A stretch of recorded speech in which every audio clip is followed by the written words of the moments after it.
Hi, this is Corey Johnston, and today's lesson is going to be a continuation of a previous lesson, the 23rd chapter in the book of Proverbs. We made it all the way up until the 18th verse. We're going to take it from 19 all the way through. It's 35 verses in length.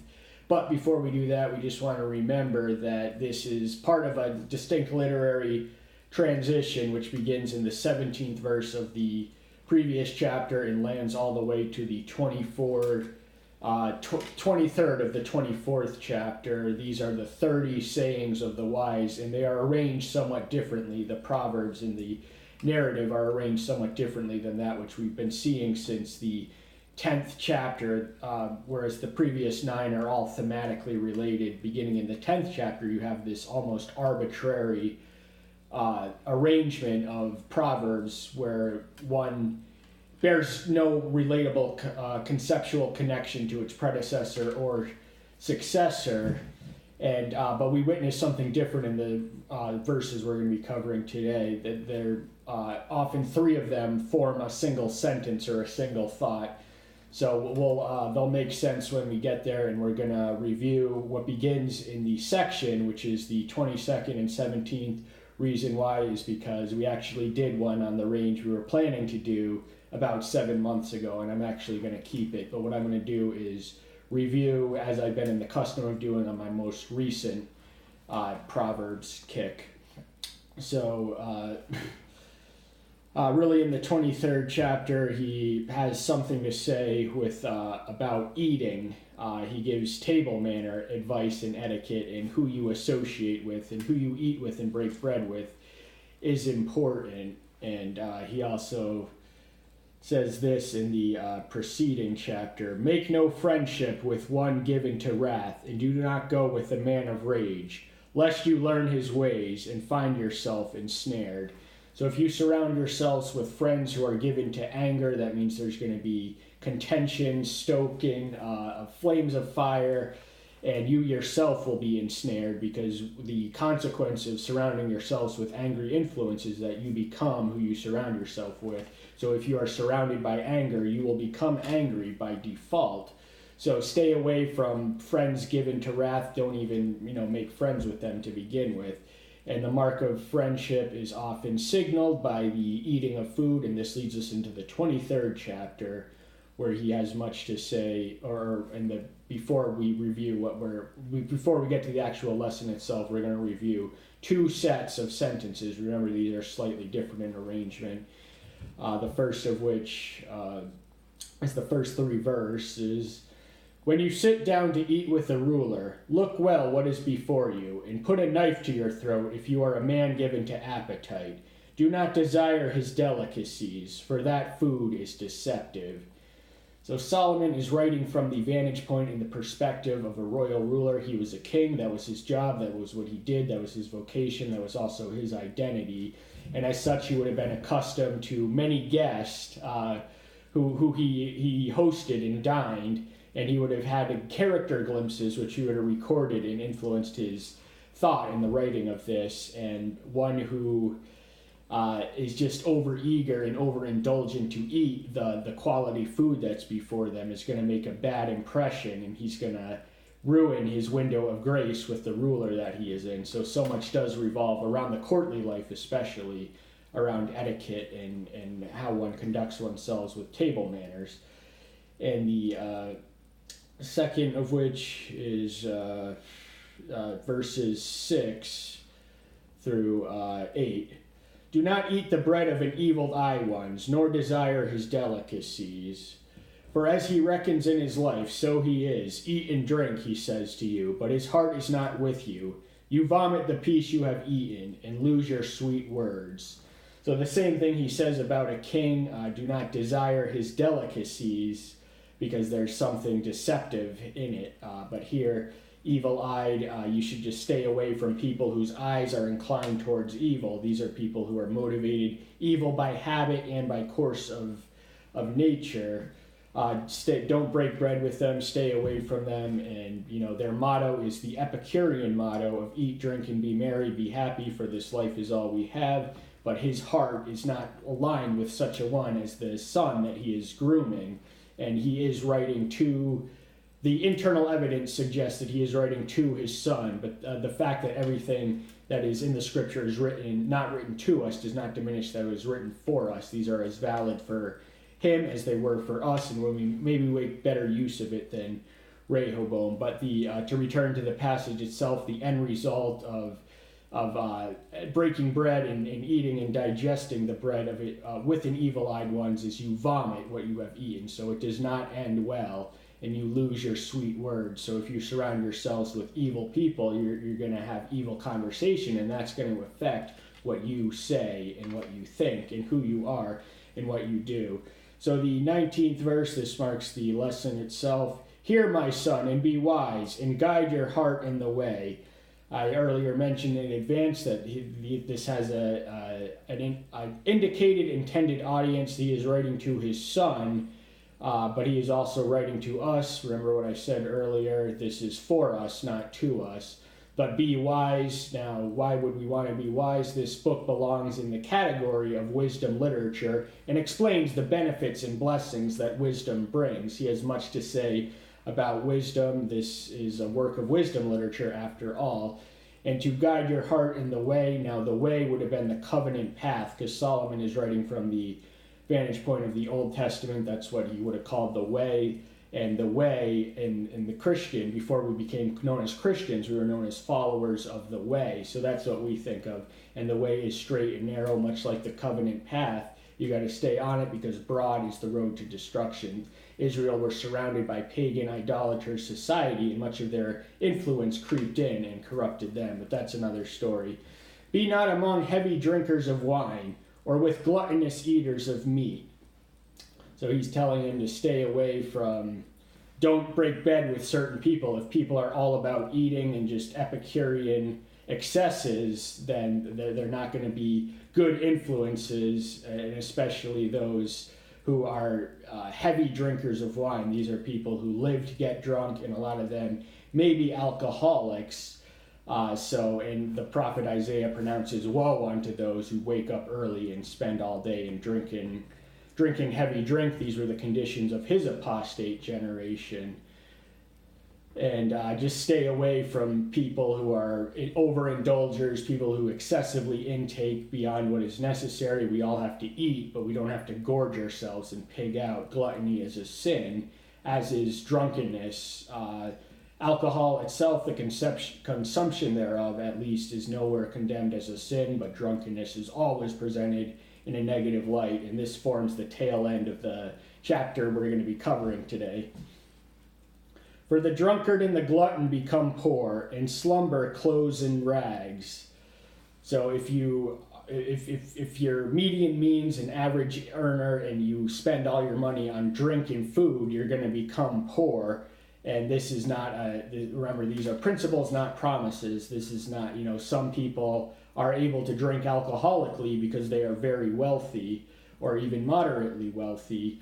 And glutton, I think in America, the poor people are perhaps the biggest gluttons, at least as measured by weight. Other countries have starving poor. We have obese because fast food is setting up shop and literally addicting these poor people who would otherwise starve in other countries to their food, which has a fattening effect. But if you... that doesn't mean, a lot of rich people are gluttons too, because they can afford to be. And the end result of being an excessive intake of drink or food is poverty. So this forms a single one of a sentence, but we're breaking it down in verse by verse in the lesson itself. Listen to your father who brought you forth, and do not despise your mother when she is old.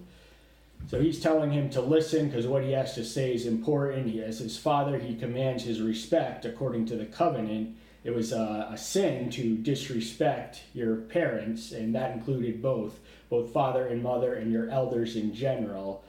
And to take care of older people was a great sign and honor and a respect among the Hebrew people, as it is the Chinese today. In America, we try and get rid of them. We send them to a nursing home. We just get them away. But this was a duty and obligation of one who had inherited life from the mothers to preserve their life and tend to them when they are old and unable to care for themselves. So if you despise your mother then, if you despise your mother now, you're not going to be reaching out to her when she needs you the most. So it's instilled at an early age, the respect for the parents, and it was a lifelong journey for the ancient Israelite people. Attain the truth and do not sell it.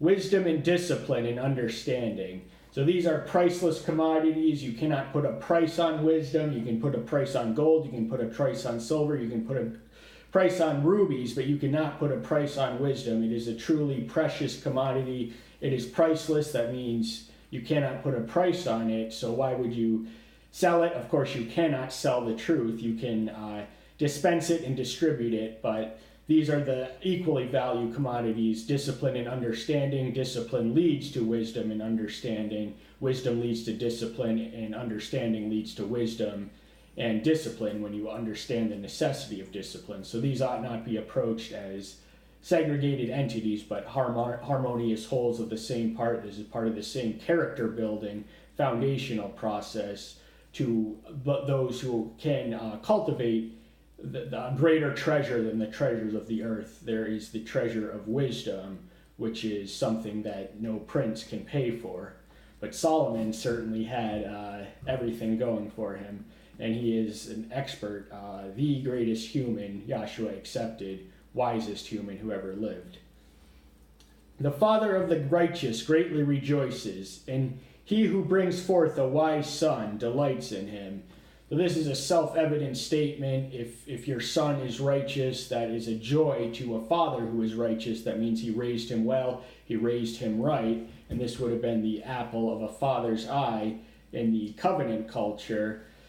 And a wise one is also a source of delight. That means you raised your son well. Not only that, but also you gave something to him. Perhaps not you genetically, perhaps it was his mother, perhaps it was a mutation, but you gave him wisdom. So the children of the wise have a better chance of becoming wise than those who are not. Let your father and your mother rejoice, and let her who bore you exult. So these should be the duties of a son, to give them their parents some reason that they can rejoice in, something they can be proud of for them doing, them being good people, righteous. That is a source of rejoicement, and it is also a cause to exult that you raise such a one. So treat your parents as the apple of your eye, and you will become the apple of their eye. My son, give me your heart, and let your eyes watch my ways. So he's asking him to give him his heart. That means his whole fiber of his inner being. There is a body, there is a mind, there is a spirit, there is a heart. The heart is the center of emotion, will, and volition. So he's asking him to give him his heart, and let your eyes be attentive to how I walk and how I talk and what I say. And one who is practicing what he preaches, there will not be a discrepancy in the way they walk and the things they say, the way they talk. For a whore is a deep pit, and a strange woman is a narrow well. Now, 3 of the thematic proverbs, those from chapters 1 through 9, comment, this is the theme of that effect, the dangers of sexual sin and sex outside of marriage, and the strange woman, and she's known by other names in chapters 5, the tail end of 6, beginning in the 20th verse, all the way to the 35th, and also the 7th. They mention the consequences of allowing yourself to be ensnared by a whore, and her way is the way of death, way of hell, way of Hades, and it is a deep pit. So it leads nowhere good. It leads you underneath the ground, which is synonymous with death. And a narrow well means that you're not going to be able to be replenished by her water. He says in the 5th chapter, rejoice over the breast of the woman you have married. And so if a strange woman, one who is not your wife, one you do not know, is a narrow well, there's not going to be a whole lot of nourishment to draw from such a one. She too lies in wait as for a prey, and she increases the treacherous among men. So she has a contagious effect among those she stalks, and so she's a prey, and she's in pursuit of a male sex partner, and the effect women have this effect on men of stupefying them and just making them nuts and unable to reason and unable to function.